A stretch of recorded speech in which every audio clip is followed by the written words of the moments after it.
And let's stay with this. We have rain and snow that's going to return to the eastern half of the lower 48 a few times this week. We're tracking another system that will bring a wintry mix. That's for the Ohio River Valley. We've got the Gulf Coast in the mix. Then we shift our focus to the Great Lakes in the Northeast. Stronger Clipper following right behind. So two rounds we'll talk about. Let's get to the first one, of course. We've got a lot of nice mild air getting pumped up into the southeast, temperature or dew points rather into the 50s and 60s.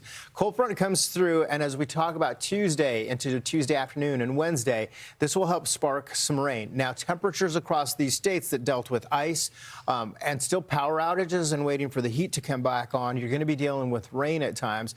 Now, those temperatures just coming above the freezing point at even above that 40s for some of you.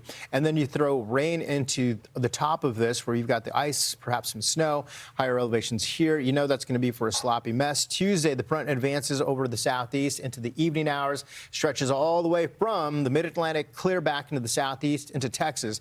Now, take a look at the Carolinas. We just had a ton of snow, right? And we're dealing with icy conditions today, slushy conditions. And then you've got some rain on top of that. Man, this is going to make a mess come Wednesday. Well, Tuesday night into Wednesday as well before this makes an exit. Behind it with the cold air in place, Wednesday evening through early Thursday morning, a wintry mix for some of you. So your commute on Thursday morning for portions of North Carolina and South Carolina could be dealing with some icy conditions yet again, watching that closely for you. How about these two stats? A few more records when we're talking about Paducah and Evansville. Paducah, 8 consecutive days with at least 5 inches of snow, the second longest stretch for you, and the records go back the record goes back to 1978. Evansville with 8 days of 7 inches or greater, third longest stretch for you. Now, we've got some more in the way of that snow melt. Temperatures are coming up, and then we're going to throw some rain on top of that. So this is another area to watch for. Even some of the rivers, streams, and creeks to go up. Some localized flooding as you start to melt down putting the water on top of the snow that's there. Cincinnati, you'll get a little bit of snow. Again, it's not a lot come Tuesday, but quick moving system, Clipper.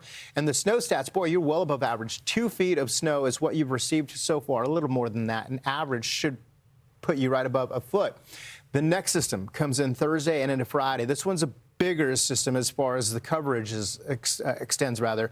So we'll watch for some lake-enhanced and lake-effect snow come Thursday. Watch what happens as the system moves over into New England, and then come Friday, we're likely going to be dealing with some snow across the Northeast, all the way back to the coast of New Jersey. How much snow? At this point, it looks like maybe about an inch. Fast-moving system, so it's not a lot, but just want to give you a heads up that we do have a little bit of snow in the forecast yet again, and also some gusty winds right behind that.